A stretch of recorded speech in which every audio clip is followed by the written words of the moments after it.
सहनाववतु सहनौ भुनक्तु सह वीर्यङ्करवावहै तेजस्विनावधीतमस्तु मा विद्विषावहै। ॐ शान्ति शान्ति शान्तिः। ॐ गुरुर्ब्रह्मा गुरुर्विष्णुः गुरुर्देवो महेश्वरः गुरुरेव परब्रह्म तस्मै श्रीगुरवे नमः। समस्तजनकल्याणे निरतं करुणामयं नमामि चिन्मयं देवं सद्गुरुं ब्रह्मविद्वरं। भवानी शङ्करौ वन्दे श्रद्धाविश्वासरूपिणौ याभ्यां विना न पश्यन्ति सिद्धा स्वान्तस्तमीश्वरम्। रामाय रामभद्राय रामचन्द्राय वेधसे रघुनाथाय नाथाय सीतायाः पतये नमः। बुद्धिर्बलं यशोधैर्यं निर्भयत्वमरोगता अजाड्यं वाक्पटुत्वं च हनुमत्स्मरणात् भवेत्। शङ्करं शङ्कराचार्यं केशवं बादरायणं सूत्रभाष्यकृतौ वन्दे भगवन्तौ पुनः पुनः। श्रुतिस्मृतिपुराणानाम् आलयं करुणालयं नमामि भगवत्पादं शङ्करं लोकशङ्करम्। ॐ पार्थाय प्रतिबोधितां भगवता नारायणेन स्वयं व्यासेन ग्रथितां पुराणमुनिना मध्ये महाभारतम् अद्वैतामृतवर्षिणीं भगवतीम् अष्टादशाध्यायिनीम् अम्ब त्वामनुसन्दधामि भगवद्गीते भवद्वेषिणी। नमोऽस्तु ते व्यासविशालबुद्धे फुल्लारविन्दायतपत्रनेत्र येन त्वया भारततैलपूर्णः प्रज्वालितो ज्ञानमयप्रदीपः।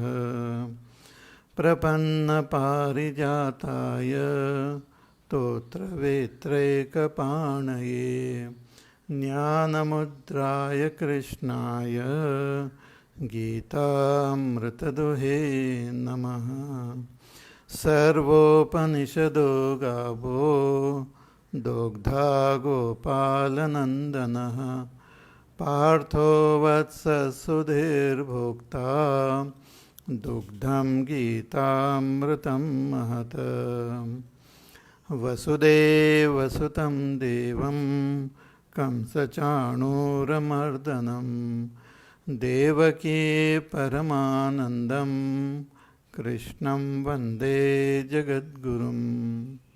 यं ब्रह्मा वरुणेन्द्ररुद्रमरुतः स्तुन्वन्ति दिव्यैस्तवैः वेदैः साङ्गपदक्रमोपनिषदैः गायन्ति यं सामगाः।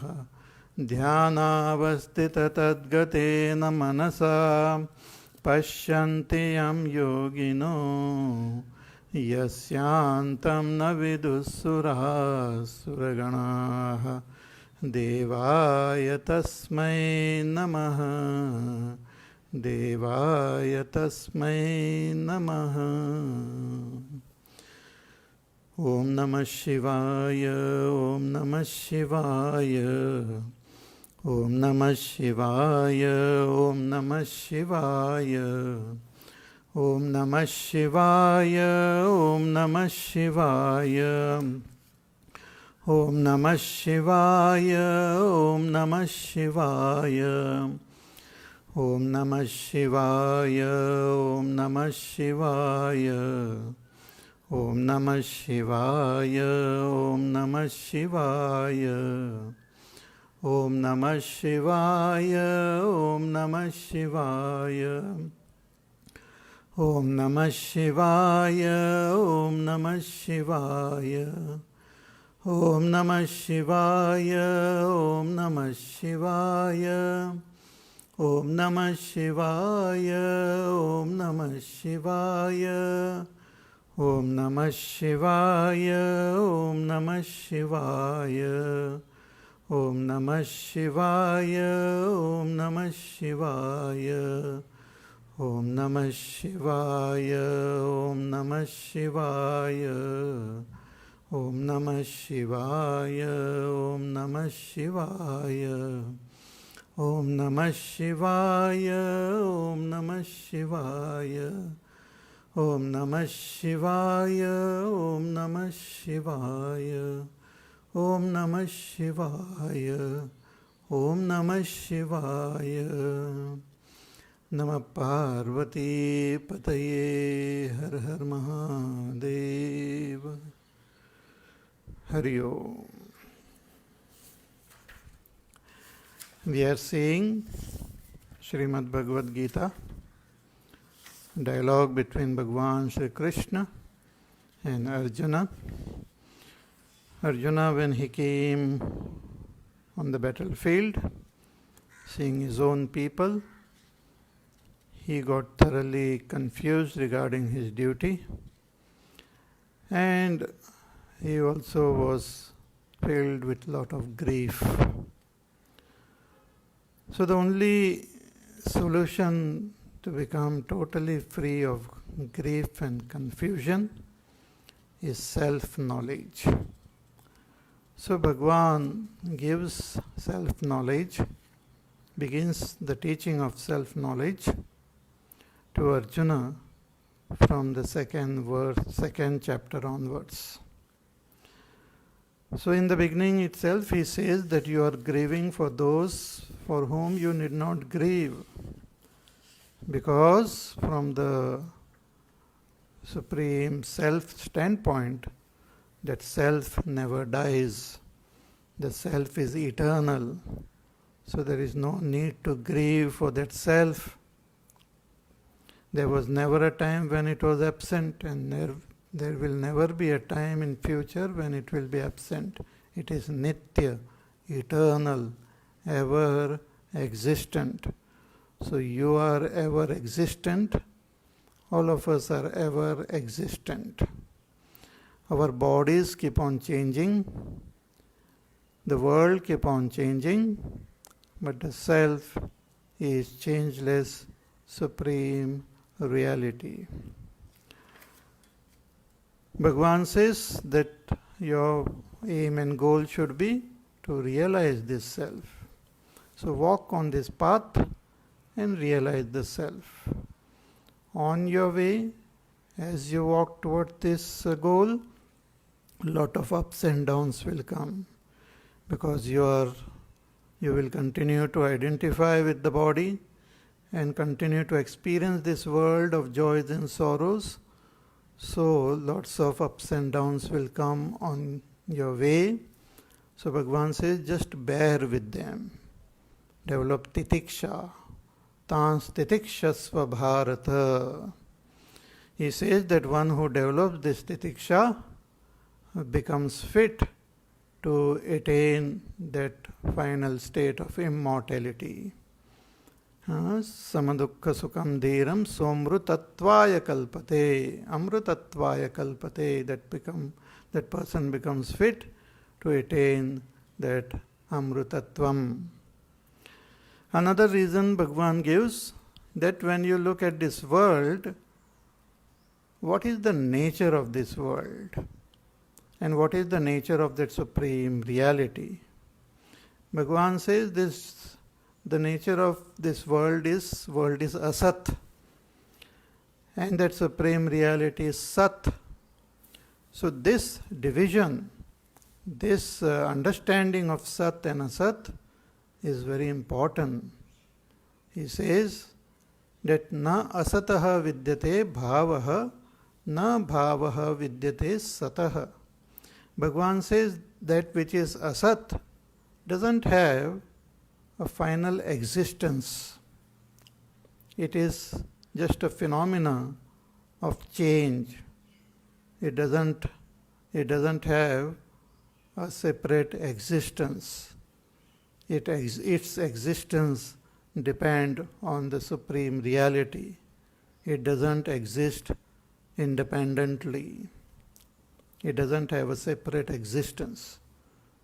And the Sat is independently existing, changelessly existing, like the ornaments and gold. Ornaments don't have a separate existence. Ornament cannot exist without gold. You cannot separate the ornaments from gold. Wherever ornaments are there, gold is there. Gold can exist without ornaments, but ornaments cannot exist without gold. Ornaments keep on changing constantly. Similarly, this world is like an ornament, and Bhagwan is the gold. The world cannot exist independent of Ishvara. If you assume the world to be independently existing, then that assumption is wrong. That understanding is wrong. That is mithya jnanam. So, Bhagavan says you understand that this world which you see is constantly changing. It is not something which remains permanent. Therefore, the joys and sorrows and gain and loss and victory and defeat, everything changes. Even if you acquire a lot of punya, go to Swarga, that Swarga lok is also not lasting. Once the punya is over, again you come back. So everything changes.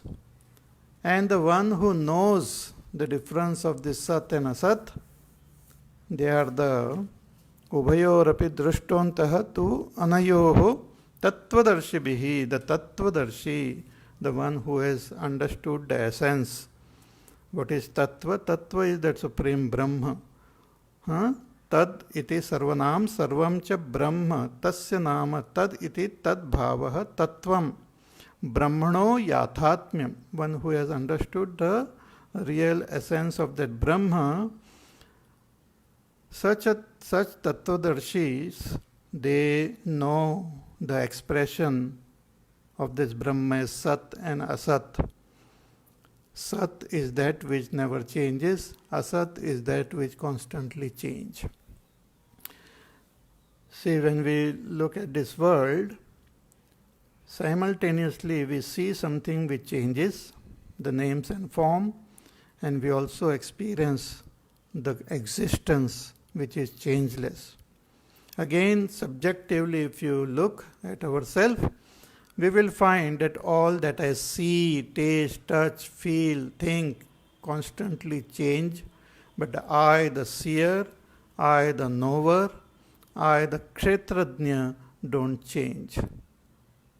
The same is revealed in the 13th chapter. Bhagavan talks about the changing world.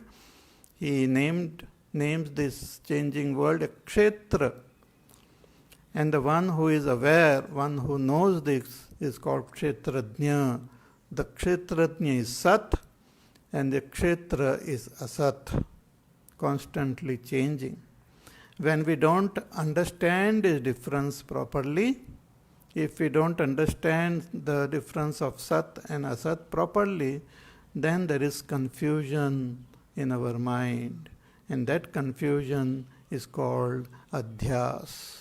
That confusion creates all problem in our life. So through proper knowledge, we have to understand the difference between Sat and Asat properly and understand the nature of that supreme reality.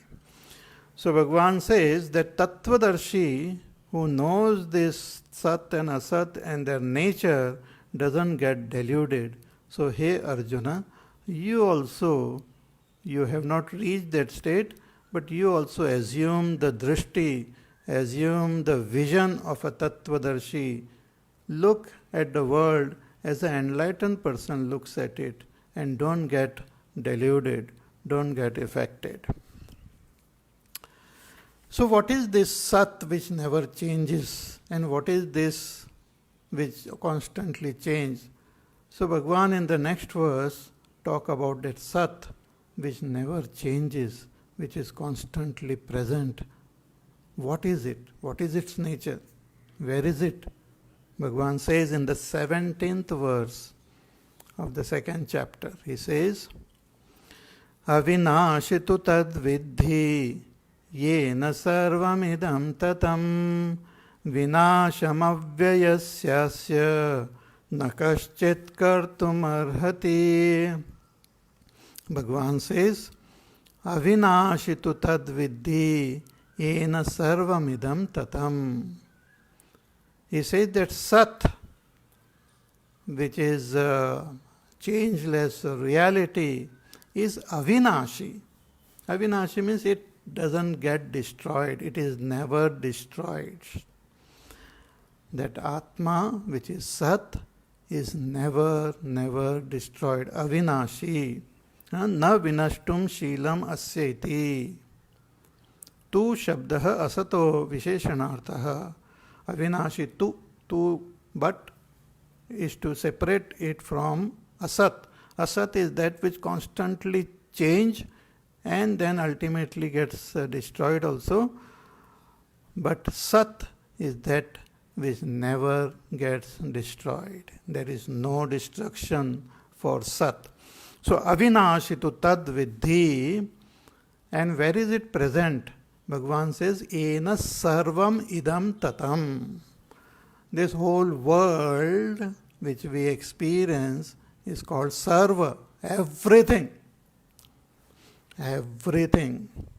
Everything, the whole world which is made up of the five great elements, Akash, Vayu, Agni, Jal, Prithvi. Again, our senses are also part of the world. The organs of action, the organs of perception are also part of the world. They are also made from the material of this world. Then our antakkarana, mana buddhi chitta hanka, that is also part of the world. So the whole entire world is called sarvam here, is pervaded by Sat. The entire world is pervaded by Sat. Avinashitu tad vidhi ena sarvam idam tatam. Because that Sat is the ultimate cause of this world. So cause pervades the effect. Like gold pervades ornaments. Like clay pervades the clay pots. Similarly, God or Brahma or that Sat pervades the entire creation. It is present everywhere as the very existence of that. Without that, nothing can exist. See, Akash, Vayu, Agni, Jal, Prithvi is experienced as is. Every material, every object which is created by these five, which is made up of these five elements, are also experienced as existing.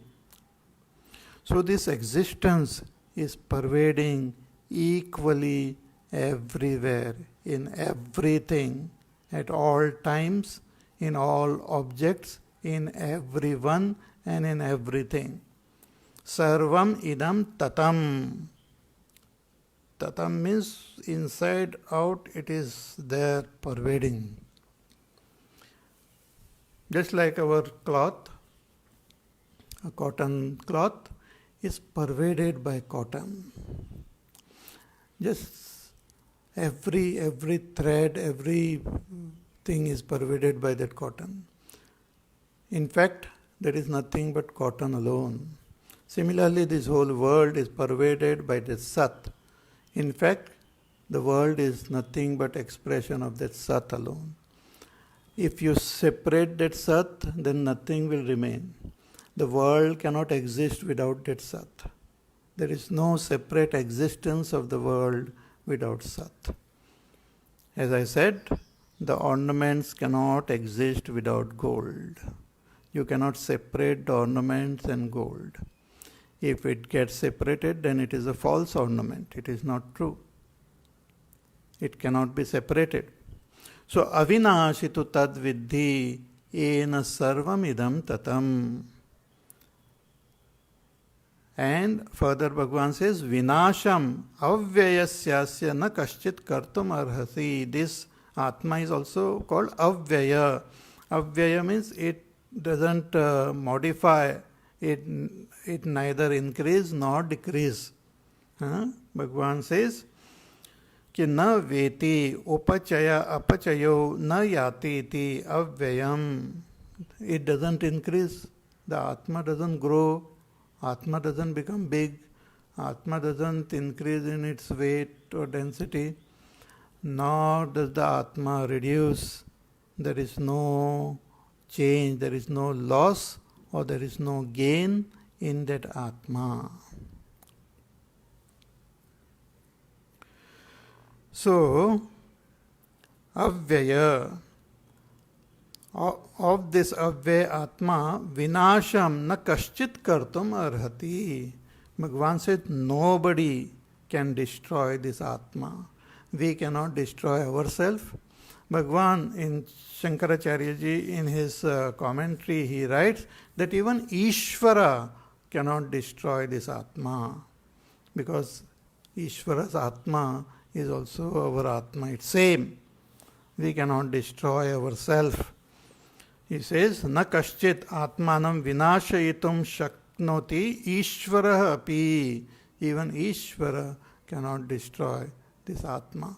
So I, the Atma, is indestructible, and the world is constantly changing. This is it. The changing world and the changeless Atma. When we misunderstand both of them, then it creates confusion and problem in our life. When we understand the body as our Atma, then we get all sorts of suffering and sorrow. When the body undergoes change, I feel I am undergoing change. When the body gets destroyed, I feel I am destroyed. So, once we understand the real nature of this Sat and this Asat properly, then we will become free of all confusion. So, Atma is Avinashi and Atma is all pervading. Yena sarvam idam tatam. See, at present, when we look at ourselves, when we say I, the Atma, we feel the Atma is there within this body itself, because that is where we experience. With the help of this body, with the help of our mind, we experience our presence. We experience our presence through the outer phenomena, through the world, through the body, through the mind. We experience our own presence.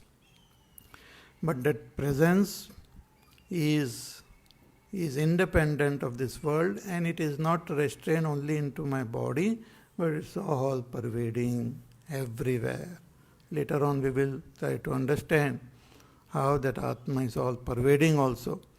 So this Atma is Avinashi. So Avinashi tu tad viddhi yena sarvamidam tatam vinasham avvyasyasya na kaschit kartum arhati. Nobody can destroy this Atma. And what about this Asat, this world? What about this body, this mind? What happens to them? What is their nature? Their Asat, what happens? In the next words, Bhagavan tells about that. He says, Antavanta ime dehaha nityasyokta sharirinaha anashino prameyasya tasmad yudhyasva bharata. Bhagavan says कि antavanta ime dehaha, these bodies not only our body, but all the bodies of all the beings of this world. Whose bodies are they? Nityasya, of that Nitya Atma, the Atma which is expressing through this body, that all these bodies belongs to that Atma only. So Nityasya Ukta Sharirinaha, the Atma who is also called Shariri, the embodied Atma, which is eternal, of that Atma which is Anashinaha, which is indestructible, Aprameya, which cannot be comprehended with any pramana, of this Atma, the bodies are destructible. Destructible means they come to an end. Antavantaha. Antavanta ime dehaha. They come to an end. See, what does it mean, come to an end? One simple meaning is that it gets destroyed. But that was already said, that everything changes, everything keeps on changing, our body, our mind, everything constantly changes. But what is the meaning here of Antavanta? Very interesting. Bhagwan Shankaracharya ji, he writes, कि अंतः विनाशः विद्यते येषां ते अंतवन्तः. That which comes to destruction, that which is ultimately destroyed, is called antavantah. But how is it destroyed? How is it destroyed? He says, यथा मृगतृष्णिकादौ सद्बुद्धिः अनुवृत्ता प्रमाण निरूपणान्ते विच्छिद्यते स तस्या antah. Just like something we see, let us say we see a mirage water, and we come to understand that mirage water is real, as separately existing. But when we go there and investigate, we come to know, oh, it is nothing but sand. The sand only was appearing like that water. So once you see that, once you understand that, again you continue to seeing that water, mirage water, but you know that it is nothing but sand. So the concept of a separate water which was there in your head get destroyed. It no longer remains there. It doesn't have a separate entity. It doesn't have a separate existence in your mind. You look at it as nothing but sand only. Similarly, in the state of ignorance, we feel that I am this Atma and this world is there, something different from me. I am the Atma, this body is different from me, my mind is different from me, though it is constantly changing, but I don't see my own presence in them. So when we say bodies, we have this physical body which is made up of the 5 elements. We have the subtle body made up of 19 parts. The Pancha Karmendriya, Pancha Jnanendriya, Pancha Pranas, and Mana, Buddhi, Chitta and Ahankar. Together they are called Sukshma Sharir. So this Sukshma Sharir, a subtle body, as well as this gross physical body, as well as Karan Sharir. Karan Sharir is nothing but ignorance of the self. All of them, when we come to understand that Atma directly, when we realize that Atma, all these bodies get destroyed. Destroyed means we come to understand that they don't have a separate existence. We continue to see the world even after realization, but we will not look at the world as a separate entity. We will look at the world as our own self. We will not look at this body as something different. We will look at this body, our mind, the whole world as expression of my own self. So the separate existence of that body, which was experienced before when I was ignorant, that gets destroyed.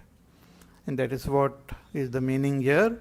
Bhagavan says, Antavanta ime dehaha. These dehas, of this Atma is antavantaha. When we gain the right understanding, they come to an end. And Atma is nityasya. Atma is nitya. Nitya means eternally present. There is no absence. Atma is present in our waking, dream, deep sleep. Atma is present in life. Atma is present in death. Atma is present when the whole world is created, sustained, and the whole world gets dissolved. Atma is constantly present. It never is absent.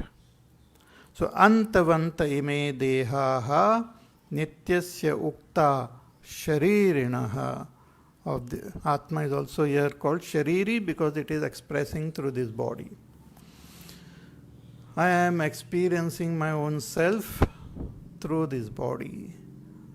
So Atma is expressing through this body is called Shariri, embodied. Anashinaha, it is Anashi.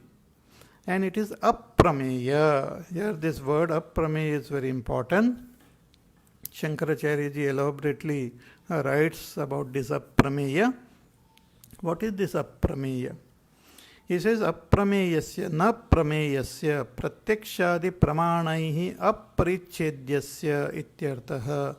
That the nature of this Atma cannot be ascertained by any praman, by any means of knowledge.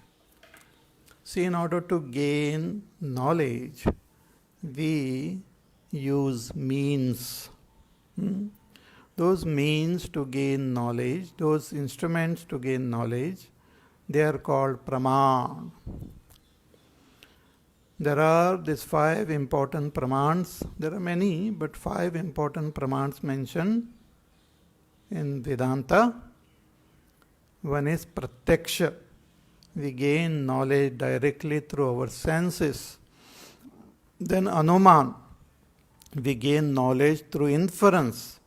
We see smoke and we infer there is fire. So we gain the knowledge of fire by looking at smoke and inferring fire. Then we gain knowledge through comparison. We see something and we see similar thing elsewhere. We compare it and we come to know that yes, it's the same thing. Like scientists and all, they know the nature of different elements, how they behave here on earth, how they behave in various, when the light is passed through them and all. Then they observe the distant stars and distant planet and all, and they observe similar effect of the light on those on those particles there, and they infer that it must be same. The element which is here and the element there must be same because they behave in the same way. We don't have to go all the way to that planet to see it. So that is called knowing things through comparison. It's called upamanam. Then we also know things through arthapatti, through deduction. By analyzing things and through deducing we can know. For example, you, after getting up in the morning, you go out of your house, not during this lockdown period, You go out and you just look into your garden and you see that everything has become wet. The whole lawn is wet. So you try to deduce that how this has become wet. Maybe I must have left the garden tap open. So you go and check it out. But it is closed. So no water has come from the tap. So you wonder from where this water has come. Maybe the overhead tank must be leaking. So you check it, but it is also fine. Then you look out of your garden, you look at the road in front of your house and you see that road is also wet. Then you look up at the buildings there, you see the rooftops and all are wet. Then you deduce that it must have rained. That at night, when I was asleep and snoring, it was raining. And because of that, everything has become wet. This deduction, see, in the scientific world, even if you want to investigate some crime and all, like Sherlock Holmes, so you deduce, you observe, then you create a hypothesis, then you analyze it, it is proved wrong, then you create another one. So you deduce. So that technique of gaining knowledge is called arthapatti. And we have the supreme pramana to realize the self ultimately is called agama, the Vedas, which are anadi, ananta, apaurusheya. They are beginningless, they are vast, and they are not of human origin. They are not the product of human intellect. The Vedas are the expression of that supreme reality alone. So they are the praman which help us to gain moksha. But here Bhagavan says that Atma is aprameya. Aprameya means cannot be known through any pramana. So what does it mean? We know things, we know about it through agam, we know about it through scriptures. Nanu agamena atma parichidyate pratyakshadina cha purvam. We know about that atma through the Vedas, through the Upanishads. Here very important, Bhagavan says that through the Upanishads and Bhagavad Gita and Puranas and all, you don't really know the nature of that Atma like that, like we know an object of this world. Bhagavan says this Atma is swatas siddha. Na atmanaha swatas siddhatvat. The existence of the Atma is not known through any praman. There is no need to know the Atma because it is known, it is self-evident. Okay? For example, we know things through our senses which we have not known before. Like if I ask you, what is in my hand? I am holding something in my hand. What is it? Tell. Now you won't be able to tell unless it comes in front of your eyes. So now, what is this thing which I am holding in my hand? Yes, it is a pen. How do you know?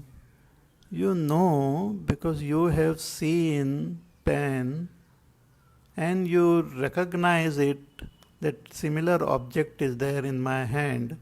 So through upamanam and through pratyaksha, means directly seeing it, and through comparing it with what you have seen before and the memory which you have of the pen before, and recognizing. Actually, when we see it, we recognize, yes, this is the pen. I know, I have seen it before. I have seen this similar pen before. So recognition happens. But it was not known, then you come to know about it. But Atma is not something which is not known. Everyone knows their own self. All of us know that we exist. We don't have to use praman to know ourselves. Bhagavan says, ki siddhehi atmani pramatari pramitsoho pramananveshana bhavati. That only after knowing that I exist, I develop that desire to know something else. I want to know this world, I want to know God, I want to know this, I want to know that.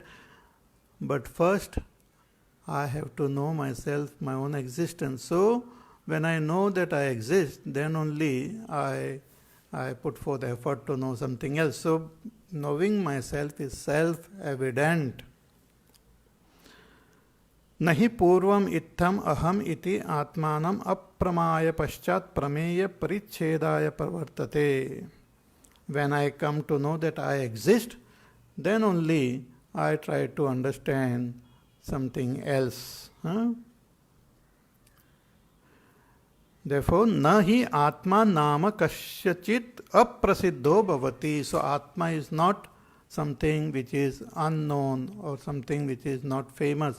Everyone knows their own existence. See, about the existence of God or existence of some devta or existence of some planet where life exists and all, we have to do a lot of research and find out. But existence of myself is self-evident. I know I am, not because I see, not because I think, not because I feel. I just know I am. It is self-evident. It doesn't require any praman. Then what is the use of the scriptures? Very important. Bhagavan says, Atma is known, but there are a lot of misunderstandings about the Atma. The scriptures help to remove the misunderstandings. The scriptures doesn't help us to know the Atma. The scriptures help us to remove all the misunderstandings. Bhagavan says, Shastram tu antyam pramanam atad dharma adhyaropana matra nivartakatvena pramanatvam atmani pratipadyate natu adnyatartha nyapakatvena. The pramana of this Shastra is to remove all the false things which we have assumed on the Atma, which we have superimposed on that Atma, mistakenly, falsely. That is removed. See, for example, let me go into it little bit more detail.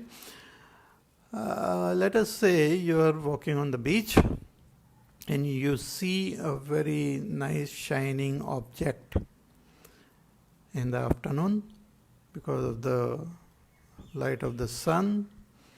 You see a shining object fallen there on the beach. So when you look at it, you have seen a shining object before. Similar shining object you have seen before, and you have seen those objects were silver. So when you look at this shining object there, you recognize it as silver. You have that value for it, and then you go and pick it up. And then what happens? You just look at it closely, and when you look at that object closely, you come to know, oh my God, this is not silver, it is mother of pearl, just a shell which was shining there like silver. So what do? You don't want that shell, you throw it away. So what had happened? The mother of pearl was seen by you, but its real identity was not recognized. You know, you knew that something is there, it is existing. An object is lying in front of me, it is existing, it is there. But you falsely assumed that it is silver.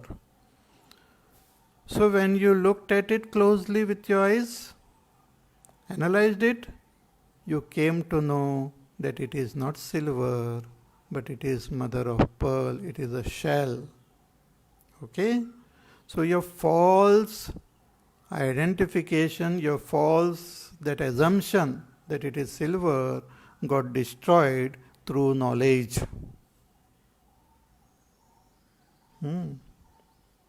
Similarly, through the scriptures, the false assumption which we have on ourselves get destroyed. What are the false assumptions? I think I am this body. I am born, I will die. I, the Atma, is the physical body. I feel I, the Atma, are the senses, are the mind. So when something happens to the body, I say, it is happening to me. When the body grows, I say, I am growing. When the body is sick, I say, I am sick. When something happens to the mind, it says, I am experiencing, it is me. When the mind is happy, I say, I am happy. When the mind has got sad thoughts, I say, I am sad.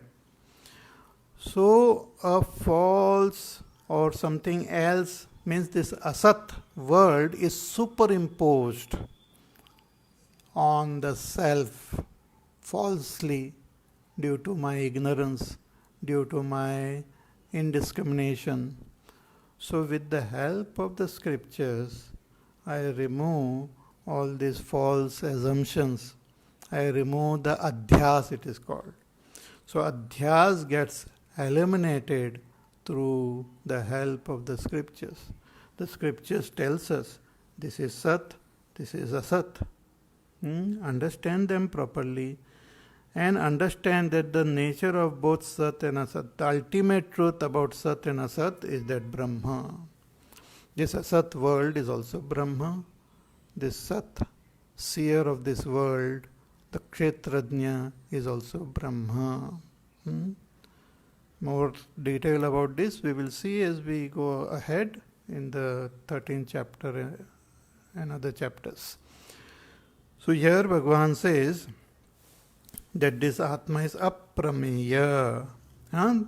This is said in the Shruti also. Tathacha Shruti yat sakshad aparokshad brahma ya atma sarvantaraha. That Brahma is sarvantaraha, is within everyone, as the aparoksha atma, as one's own self. Now we have misunderstood that it is so small, that it is within this body, that some people assume that Atma to be lying somewhere in between the eyebrows or in the heart or here, there and all sorts of assumptions are there. So all these false assumptions are eliminated through proper study of the scriptures. The existence of the Atma, we don't have to study scriptures. To understand that I exist, we don't have to study anything. But to ascertain the right understanding about my nature by eliminating, by negating all that is false is required. Therefore the scriptures talk about Atma in terms of neti, not this, not this, not this. Then what remains is Atma.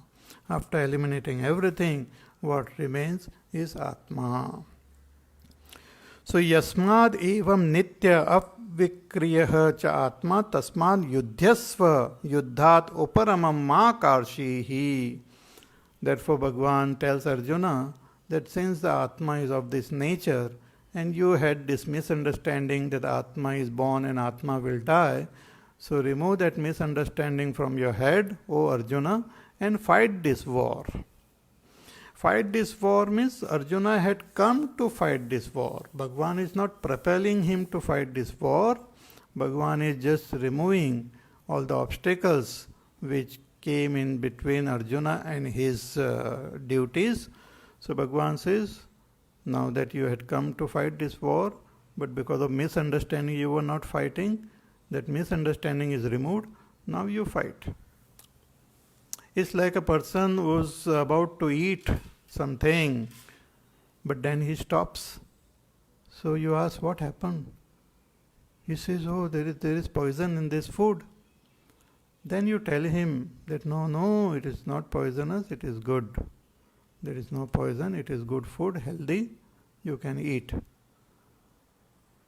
So when we say you can eat, we are just telling him what he was about to do, but had stopped doing it because of some misunderstanding.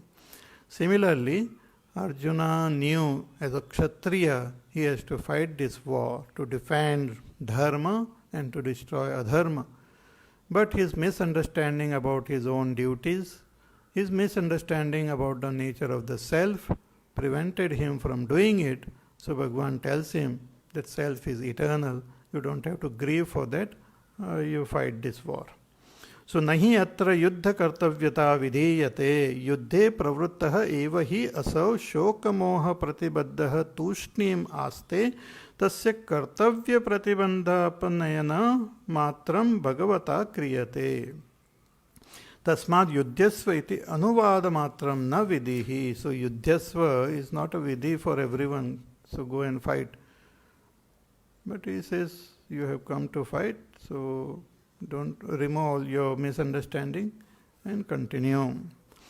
So shoka mohadi samsara karana nivrityartham gita shastram nam pravartakam iti etasya arthasya sakshi bhute ruchav aninaya bhagavan.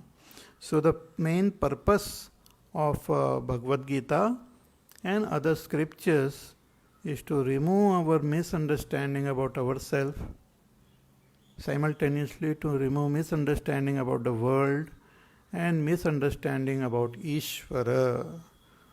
So Jiva, Jagat and Ishvara, when the reality of this is understood properly, all our misunderstandings will go away. So shoka mohadi samsara karana nivrityartham. So this misunderstanding creates grief and creates the experience of samsara. So this samsara gets eliminated by proper guidance which we receive from the scriptures. So that is why we have to study. So here in the following verses, Bhagavan quotes the scriptures. See, Bhagavan himself is the originator of all the scriptures, but here as the avatar, as Bhagavan Shri Krishna, he is also presenting to us that this knowledge is eternal. Nothing, it is not something new which is presented here. This has been said in the Vedas, this has been said in the Upanishads also. So in the following verses, Bhagavan quotes the Upanishads. He says, similar verses are there in Kathopanishad also. So he is quoting. Bhagavan says, Ya enam vetti hantaram yaschainam manyate hatam ubhav tav na vijanitah nayam hanti na hanyate. Bhagavan says, ki hey Arjun, ki you have this confusion regarding the nature of the self. You felt that you are the one who will kill everyone and you will get killed in the battlefield. So I, the Atma, will be responsible to kill everyone and I, the Atma, will get killed. So Bhagavan says, both this understanding is false. The Atma neither kills nor gets killed. He says, Ya enam vetti hantaram, yascha enam manyate hatam. Enam, this Atmanam, prakrutam dehinam, this dehi, this Atma which is expressing through this body. One who feels that it is the one which is killing, and one who, when you kill that other, means when you shoot that arrow on that other person, if you think that I am killing the Atma, and if I have been shot, I feel that I, the Atma, is getting killed. Bhagavan says both these understandings are false. Ya enam vetti hantaram, yascha enam manyate hatam. Bhagavan says, Ubhav tav na vijanitah. Both of them, they don't understand the real nature of that Atma. The pure Atma, na ayam hanti, na hanyate. The Atma neither kills nor gets killed. All this phenomena which we have seen is happening in the world. As we have seen before, the world is expression of that Atma only. But Atma doesn't undergo any modification, any change. All the modification, all the changes happen in the world. Just like we look at that movie in the theater, the beautiful screen is there, white screen is there, and on which we see the movie.